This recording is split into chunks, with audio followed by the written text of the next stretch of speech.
Hola, bienvenidos a mi canal Recetas de mi mamá. Hoy vamos a preparar una auténtica receta de ella, que son albóndigas, y pasamos con los ingredientes.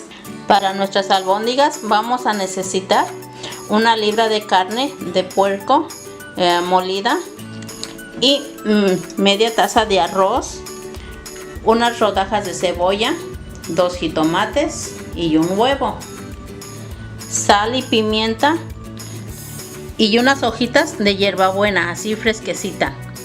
También vamos a necesitar harina.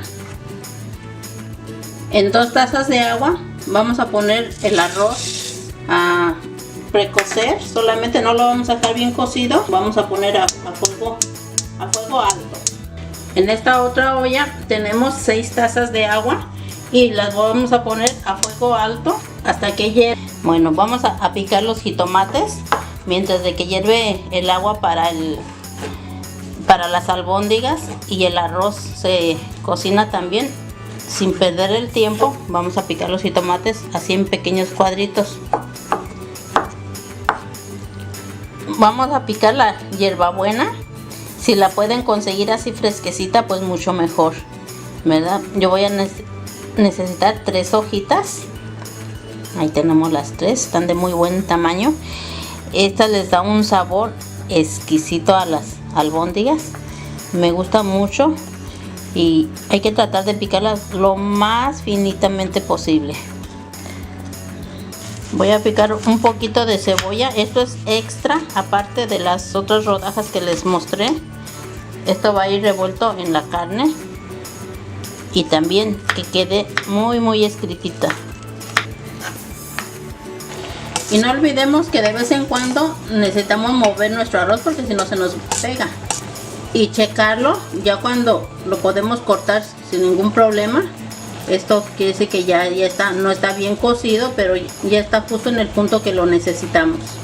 Este arroz lo dejé en la estufa por 7 minutos, pero voy a esperar a que enfríe un poquito para poderlo agregar a la carne. Pues ahora sí, vamos a hacer nuestras albóndigas. Primeramente agregamos la cebolla y hierbabuena. Agregamos la sal. Esta va a ser a gusto de cada quien. Agregamos la pimienta y el arroz. Nada más que pienso que yo cocí 1 taza, pero creo que fue mucho. Así que yo la voy a dividir a la mitad. Más o menos va a ser 1/4 de taza. Ponemos el huevo y ahora sí, con nuestras manos limpiecitas lo vamos a mezclar. A mí siempre me gusta hacerlo así a mano. Muchas personas lo hacen con cuchara, pero yo honestamente prefiero así a mano. Así me aseguro que todo queda bien mezclado. Ahora sí, una vez que nos aseguramos que todo está bien mezclado, ya es el momento de hacer las bolitas. Aquí está. Ya el tamaño de la albóndiga ya depende de ustedes. A mí me gusta así, mediana. Y en el agua hirviendo las vamos colocando una a una. Aquí tenemos nuestra última albóndiga. De 1 libra nos salieron 16 albóndigas. Entonces las vamos a dejar aquí cociendo 15 minutos. Las albóndigas ya están completamente cocidas. No han dejado de hervir, así que ya pasaron 15 minutos y las vamos a retirar del fuego. En un sartén hondito voy a poner un poquito de aceite, no mucho. Yo calculo que más o menos eran como 2 cucharaditas de aceite.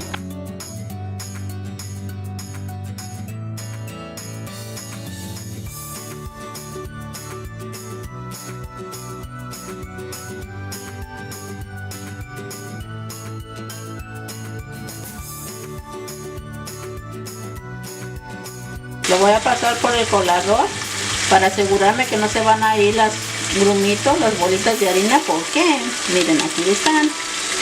Entonces tenemos que desbaratarlas completamente. Mi mamá no hacía esto, pero mi mamá era mucho mejor que yo en la cocina. Para agregar la harina yo siempre bajo el fuego muy bajito para que no se me vaya a hacer bolas, porque esta es la parte que a mí no me salía muy bien. Entonces, sin dejar de mover, así constantemente meneamos Agregamos también un poquito de caldito donde cocimos las albóndigas.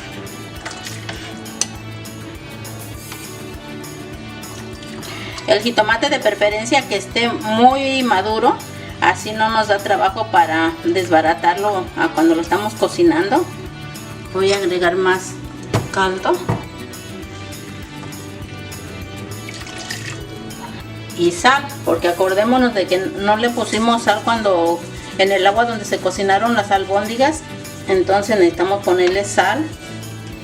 Y ahora sí, volvemos a subir el fuego para que hierva, pero sin dejar de mover. Es muy importante estarlo meneando constantemente porque la harina siempre tiende a pegarse. Pues aquí ya está hirviendo, ya la probé de sal y quedó perfecta. Así es como debe que quedar, más o menos como estilo molito, espesito. Y es el momento de agregar las albóndigas. Y agregamos todo el resto del caldito donde se cocinaron las albóndigas. Aquí ya no es necesario dejarlas servir por mucho tiempo porque pues ya nuestras albóndigas están bien cocidas. Pues a comer se ha dicho. Estas ricas albóndigas quedaron muy bien. Bueno, mis amigas, pues yo les recomiendo estas albóndigas que les acompañen siempre con tortilla. Son deliciosas y no se necesitan ni arroz ni frijoles, ya es opcional si ustedes quieren acompañarla con algo más. Pero nosotros en mi casa con mi mami siempre las disfrutábamos así, solamente las albóndigas con tortilla y más nada, así. Tan perfectas. Este platillo es especialmente del gusto de mi hijo. A él le encantan las albóndigas. Recuerdo que cuando él estaba chiquito él siempre les llamaba almóndigas. Siempre, mami, ¿hay más albóndigas? Así que, mijito, que aquí están las albóndigas. Bueno, pues eso es todo por lo pronto. Hasta la próxima.